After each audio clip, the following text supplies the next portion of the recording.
Hello, second grade. Welcome to day 42, lesson 2 of this third grade module. That's right.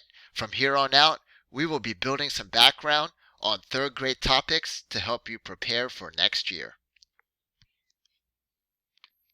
Our learning targets for today. I can connect events and ideas from a text. I can determine the meaning of an unknown word.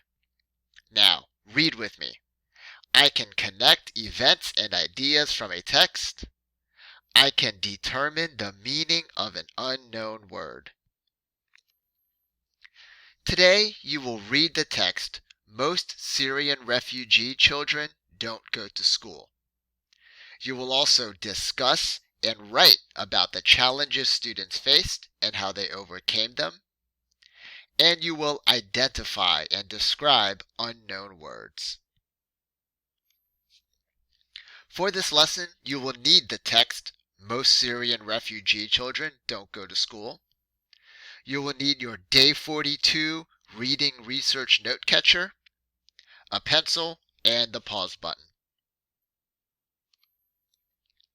Let's prepare to read the text, Most Syrian refugee children don't go to school. Syrian refugee Saddam al-Khalif, 11, who fled with his family from the city of Idlib, Syria, fixes his bicycle in front of his family tent at a Syrian refugee camp in the eastern Lebanese town of Said Nail in the Bekaa Valley, July 19, 2016. Most Syrian refugee children don't go to school, by Associated Press, adapted by Newsela staff on July 26, 2016. Said Nail, Lebanon.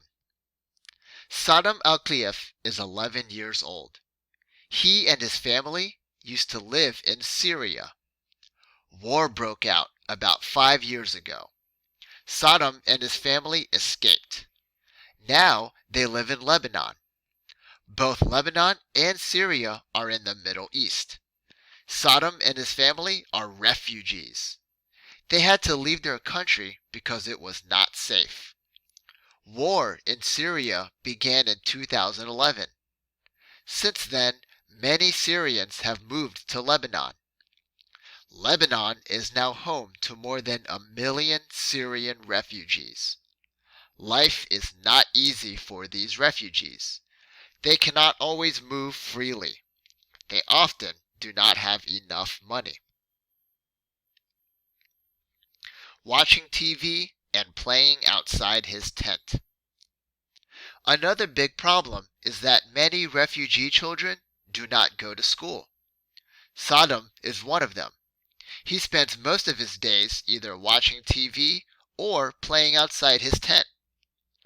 Al-Khalif's 2 older brothers do not go to school either. Instead, they work to help their family. Their father, Hussein, has health problems. He is not able to work. There are many children like Saddam and his brothers. Tens of thousands of refugee children in Lebanon do not go to school. A group called Human Rights Watch, HRW, has been investigating the problem.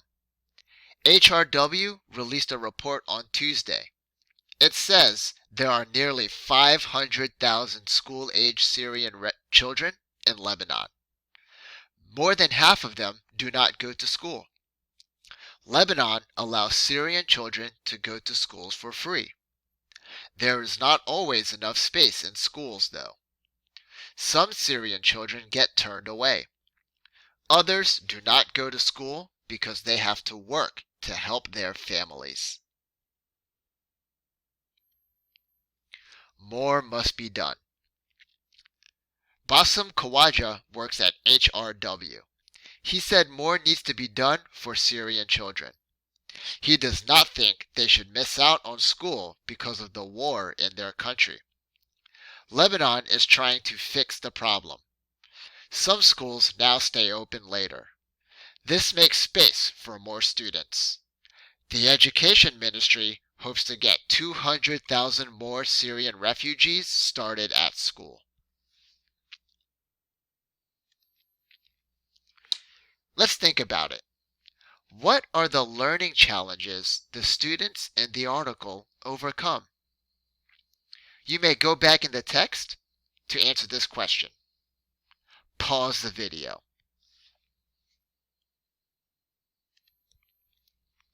Let's talk about it. What was most interesting in the text? What was the learning challenge you read about?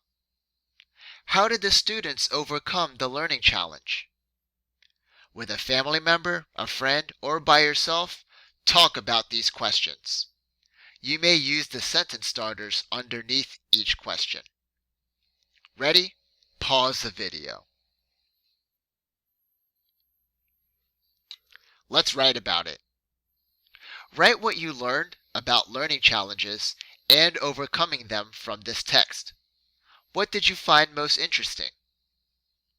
List any unfamiliar vocabulary and the meaning of the word on the note catcher.